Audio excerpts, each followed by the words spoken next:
Chers amis, abonnés, bonjour, je vous retrouve en ce jour du samedi 13 septembre.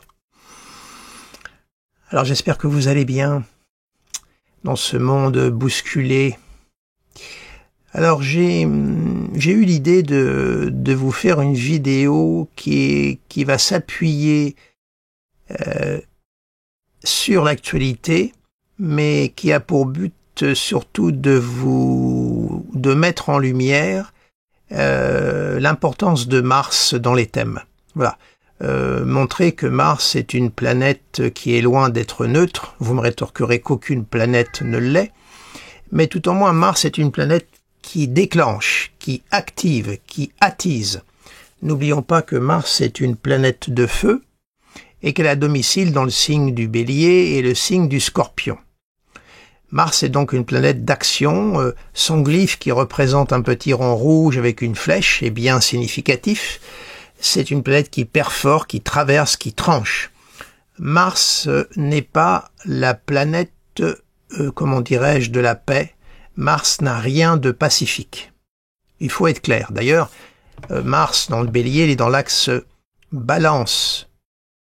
Bélier-Balance. D'un côté Mars, de l'autre côté Vénus. On voit bien la dialectique qui s'opère. D'ailleurs, pour arriver à une belle résolution entre Mars et Vénus, je pense souvent aux arts martiaux. Art, Vénus, martiaux, Mars. La finalité des arts martiaux, c'est d'arriver à mettre sous contrôle cette part de violence, d'animalité que nous avons en nous pour arriver à la transcender et à la sublimer. Voilà, ça c'était une petite digression. Donc Mars est une planète qui active, qui réveille et qui vient, elle véhicule du désir, de l'agressivité. C'est pas une planète de repos. Et je voulais donc vous démontrer l'importance de cette planète dans ses transits. Alors j'ai pris le thème, évidemment, de cette tragédie qui est arrivée là le 10 septembre, l'assassinat de Monsieur Kirk Charlie, qui était né le 14 octobre 1993 à Arlington Heights, dans le Illinois. Nous n'avons pas son heure de naissance. Bon. Mais quoi qu'il en soit, pour la démonstration que je vais vous faire, j'ai pas envie de rentrer dans l'interprétation de son thème. C'est pas l'objectif de ma vidéo. Je vais vous positionner tout de suite les transits. Alors, bon, si, David Kirk était né sous le signe de la Balance, 3 planètes en Balance, Vénus est en Vierge, 3 planètes en Scorpion, Mars dans son signe, Mercure, Pluton. Mercure était au milieu de Mars-Pluton, Uranus-Neptune en conjonction et Saturne en Verseau.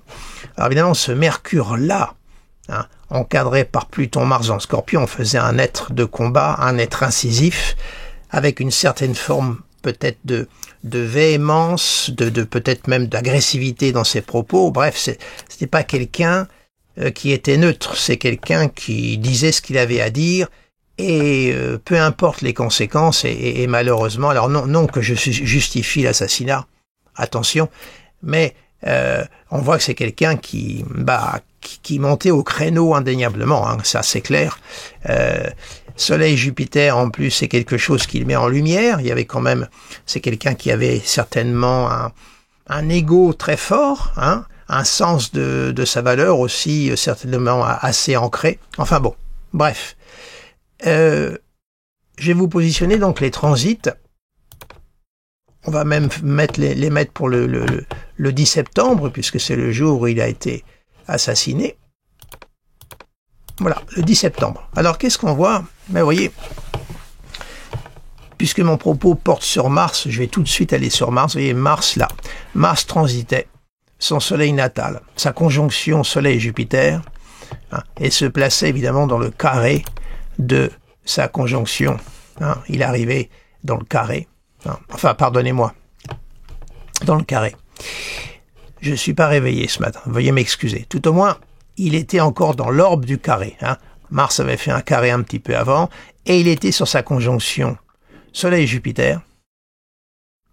Jupiter, lui, en transit, était au carré du Mars céleste, donc Jupiter se mettait au carré de sa conjonction Soleil-Jupiter avec Mars, donc il y avait une amplification de Mars qui mettait en valeur sa conjonction Soleil-Jupiter. Vous rajoutez également que le cycle Saturne-Neptune était à l'opposition de sa Vénus natale, Vénus étant maîtresse du Soleil, de la Lune et de Jupiter. Il y avait quand même un cocktail de configuration qui était là, qui n'était pas neutre. Vous voyez, Mars a attisé et est passé sur cette ligne de son thème natal critique. Le Soleil au carré d'Uranus-Neptune. Donc Mars a réveillé, a activé cette configuration à laquelle s'est ajoutée l'opposition Saturne-Neptune à sa Vénus natale, qui maîtrise ces trois planètes en balance. Et le Jupiter qui a fait caisse de résonance et d'amplification et qui l'a mis en lumière, mais en lumière pour une tragédie. Alors, vous voyez donc que les aspects de Mars ne sont jamais neutres. Je sais que moi, astrologue que je suis, j'aurais eu David Kirk devant moi, je l'aurais mis en garde, je leur ai dit, écoutez, c'est-à-dire que quand on a un transit de Mars qui est critique, la clé, c'est il ne faut pas créer les conditions qui vont favoriser l'expression, l'éclosion des valeurs symboliques de Mars. Il faut rester tranquille, ne pas aller au-devant du danger, ne pas se montrer trop frondeur, trop provocateur, parce que là on nourrit le transit de Mars. Bon, donc en essayant de rester le plus au calme possible, on minimise les risques, totalement. Or là, David Kirk a donné une conférence en public, alors évidemment, il s'est exposé, ça a activé sa conjonction Soleil-Jupiter, il devait être remonté, et en plus on peut lui faire confiance quand on voit la structure quand même du garçon, c'est clair, et puis malheureusement, voilà, Mars a frappé, et rappelez-vous, au moment de l'attentat de Donald Trump, ça s'est fait au moment d'une conjonction Uranus-Mars sur son milieu du ciel, au carré de son Mars natal. Vous vous souvenez, à l'époque, j'avais fait une vidéo là-dessus. Bon, et là, Mars est arrivé et a activé la dissonance de son thème et a frappé. Donc, les transits de Mars sont toujours à surveiller. Toujours. Alors, maintenant, cet événement-là qui s'est passé, évidemment, va fracturer l'Amérique.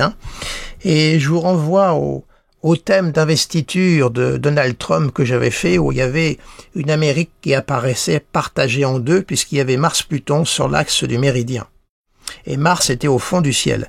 Donc cet événement, entre la tentative d'assassinat de Donald Trump lorsqu'il était en campagne, et maintenant l'assassinat de Charlie Kirk, évidemment, entre les républicains et les démocrates, il va y avoir une guerre déclarée, et espérons que ça ne s'envenime pas, mais tout au moins, ça va creuser encore davantage l'instabilité et un climat extrêmement dangereux au sein des États-Unis.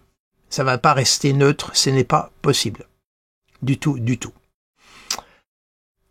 Surtout que pour le thème de Charlie Kirk, vous voyez, si on pousse plus loin, bon, Mars est actuellement ici, mais il va très vite rentrer en Scorpion, et il va donc transiter son Mars natal. Vous voyez, donc à mon avis, on n'est pas au bout de l'affaire. Mars va transiter ses planètes en Scorpion, et à mon avis, on est loin d'être au bout de l'affaire. Espérons qu'il n'y ait pas des représailles, ce qu'on appelle la loi du talion qui se mettent en place. Espérons que les choses ne tournent pas en ce sens, mais le risque est quand même assez grand.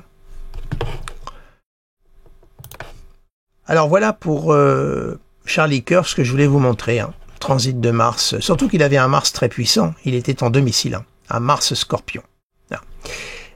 Si j'avais la domification, évidemment, le plan d'incarnation, je pourrais être beaucoup plus, je dirais, précis et vous en dire davantage. Mais là, c'est un petit peu, comment dirais-je, fragile de se lancer dans des hypothèses de domification. Alors maintenant, on va regarder toujours démonstration de Mars, on va passer au thème de Monsieur Benjamin Netanyahou. Voilà, ici. Voilà. Alors, c'est pareil, né sous le signe de la balance, et qu'est-ce qu'on voit actuellement? Eh bien, Mars, là, vous voyez, qui est en train de transiter ses planètes en balance. Là. Et on voit donc les attaques que Benjamin Netanyahou fait, la frappe sur le Qatar, cette avancée, toujours là, surtout que actuellement, on a une conjonction Soleil-Mercure qui culmine dans son thème, la valeur solaire est là, d'autorité. Pluton, lui, est ici, là, on va dire, dans l'orbe du sesquicarré à Saturne, ce qui n'arrange rien à l'affaire. Et enfin, le Jupiter, qui fait carré et qui amplifie les valeurs d'autorité et les valeurs d'affirmation de Benjamin Netanyahou, sans oublier le cycle Saturne-Neptune qui est au fond du ciel. Dans un thème de politique, le fond du ciel, c'est l'État. L'État sur lequel il règne, si je puis dire. Là, c'est donc l'État d'Israël. On a Saturne-Neptune qui est là, vous voyez, qui est installé tout de même, et qui joue par opposition. Donc, on voit là qu'il y a quand même une fragilité qui est installée là dans le thème de M. Netanyahou, qui est donc à la tête de cet État. Transit Saturne-Neptune qui est là. Tout est concentré ici. La fragilité est là. Ça bouge. Rien n'est stable. Ces planètes sont actuellement, évidemment, en rétrogradation. Quant à Uranus, lui, il est en Gémeaux. Alors la Lune, on n'en tient pas compte parce qu'elle bouge trop vite. Mais on voit quand même qu'il y a ce Jupiter en 8, en plus, qui est au carré et qui amplifie, qui réveille, et Mars est là. Donc on voit ce qui se passe actuellement avec la frappe sur le Qatar et la continuation de cette guerre du Tsahal contre le Hamas. Autre thème aussi à montrer, le thème de Benjamin... Alors c'était le thème de Vladimir... Attendez, tout à l'heure, comment ça se fait que j'ai deux fois Benjamin Netanyahou et je n'ai pas... Ah voilà, c'est Vladimir Poutine que je vais vous montrer. Voilà. Alors Vladimir Poutine est également natif de la Balance. Et oui, qui s'en étonnerait en l'état actuel, je dis bien. Et là c'est pareil, on a un Mars qui transite ces planètes, qui a transité son amas en Balance et qui donc a réveillé toutes ces planètes en Balance. Et en plus, monsieur Poutine a un trigone Mars-Pluton natal. Jupiter également qui est sur son Uranus natal, c'est pas un aspect d'intériorisation, tout ça au carré de l'amas. Donc Uranus réveille les valeurs uraniennes d'indépendance. Et Uranus transite la lune natale de son thème. Donc là aussi, Mars attise, et on a vu la démonstration de force qui a été faite dernièrement. Donc on est vraiment dans un moment complètement martial actuellement, et on voit que dans les thèmes respectifs, le rôle de Mars. Alors évidemment, il joue de différentes façons, selon les contextes, selon le rôle que l'on tient. Bien sûr, alors là, on voit que ce Mars, en plus, pour monsieur Vladimir Poutine, est au sextile de son Pluton, et au sextile de son Mars natal. Donc, on peut pas dire que monsieur Poutine soit dans des optiques de paix, de pacification. C'est pas ce qui saute aux yeux pour l'instant, au vu de son thème. Loin de là. Et n'oublions pas la formation du cycle Saturne-Neptune, puisqu'il est né sous le cycle, je vous le rappelle, vous le voyez dans son thème, là, je vais vous le montrer. La configuration, il la contient. Et celle-ci est en train de se recréer, et on sait, je ne vais pas répéter, qu'elle marque l'histoire de la Russie et de l'Union soviétique. Voilà. Enfin, autre thème que je voulais vous montrer, qui est important, le thème de l'OTAN. Eh ben oui, parce que l'OTAN a été confrontée à la fragilité de la protection de son ciel suite à l'intrusion de drones en Pologne. Je vous rappelle que l'OTAN comporte 32 pays membres. Je crois que le dernier en date qui a adhéré à l'OTAN est la Suède en 2024. 32 pays. Et intéressant donc de voir que l'OTAN est née sous le signe du Bélier, avec Mars en Bélier et Mercure. C'est bien la nature de ce pays pour protéger les États membres. Alors, là, qu'est-ce qu'on voit? Eh bien, on voit que Mars, également, ici, alors, on va juxtaposer, là, Mars en transit, là, a réveillé par opposition tout l'amas en Bélier, au départ. Parce qu'évidemment, un transit, il faut le prendre dans sa dynamique, faut pas le prendre d'une façon restrictive, il faut le prendre dans son déploiement. Alors là, Mars arrive à la fin de son parcours, mais au préalable, il a transité Neptune, donc il y avait quelque chose là qui se préparait pour l'OTAN. Vous rajoutez que le cycle Saturne-Neptune est ici, là, et que Saturne va balayer toutes les planètes donc du ciel de l'OTAN l'année prochaine. Donc il y a une nécessité pour l'OTAN à se reconstruire, restructurer et reconstruire ses forces, Saturne sur Mars, puisque ça peut marquer une fragilité. Et il va y avoir une nécessité, donc là, Saturne-Neptune, c'est la prise de conscience de la fragilité de son ciel, et Saturne va nécessiter de reconstruire, comment dirais-je, restructurer, pour être précis, restructurer sa défense. Assez éloquent là aussi, ce qui se passe. Alors Pluton n'est pas loin de Jupiter, ici on transite, voyez, et Mars donc a transité le Neptune natal, réveillant la fragilité. On a un Neptune qui est à l'opposition de l'amas, et nécessité pour l'OTAN de revoir sa stratégie, de reconstruire sa protection. Vous voyez combien Mars peut être déclencheur. Alors, quelquefois, ce qu'il déclenche nous oblige à en prendre conscience et à réparer et à renforcer. C'est pas forcément, comment dirais-je, critique d'un bout à l'autre. Tout dépend après comment on négocie le transit. Voilà. Et puis enfin, une dernière chose que je voulais vous montrer également, c'est important vu l'état actuel de notre situation. Astromondial, voilà. On va virer ça, voilà. Donc là, c'est le ciel d'aujourd'hui, 13 mars 2025. Et ce qu'il faut surveiller, évidemment, c'est qu'actuellement, Mars est en balance. Là, il est en exil, en balance. Mais progressivement, il va aller en Scorpion. On va avancer. Et il va aller au carré de Pluton. Alors évidemment, vous vous souvenez, à chaque fois que Mars est rentré en aspect avec Pluton, que ça soit conjonction, opposition, carré, il y a toujours eu un état de guerre accentué, une accentuation de l'état de guerre. Et là, on a un Mars qui est en train de s'avancer. Vous voyez, tranquillement vers Pluton. Et en plus, Mars va être en Scorpion, sous la maîtrise de Pluton. Donc là, on est dans une période, vous voyez, à partir du 17 septembre, la formation du carré, c'est quand même pas un aspect rassurant. Certes, Mars est en chute, mais, ça ne retire pas les valeurs intrinsèques de Mars.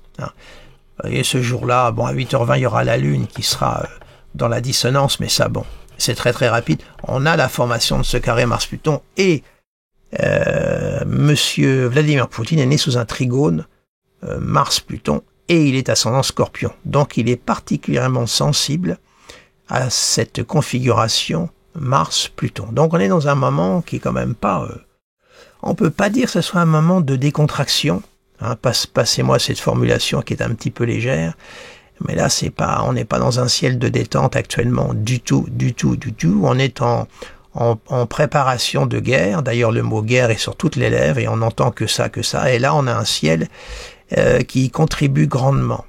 Alors, ce qui peut tout de même, quand même, apporter un bémol à tout ça, c'est que les planètes lentes sont quand même en harmonique, vous voyez.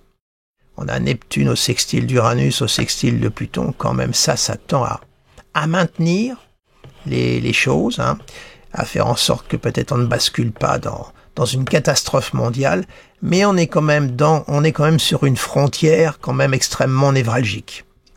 Voilà ce que je voulais vous dire. Bien écoutez, je vais arrêter ici mon court bavardage. Je ne voulais pas faire une vidéo beaucoup trop longue.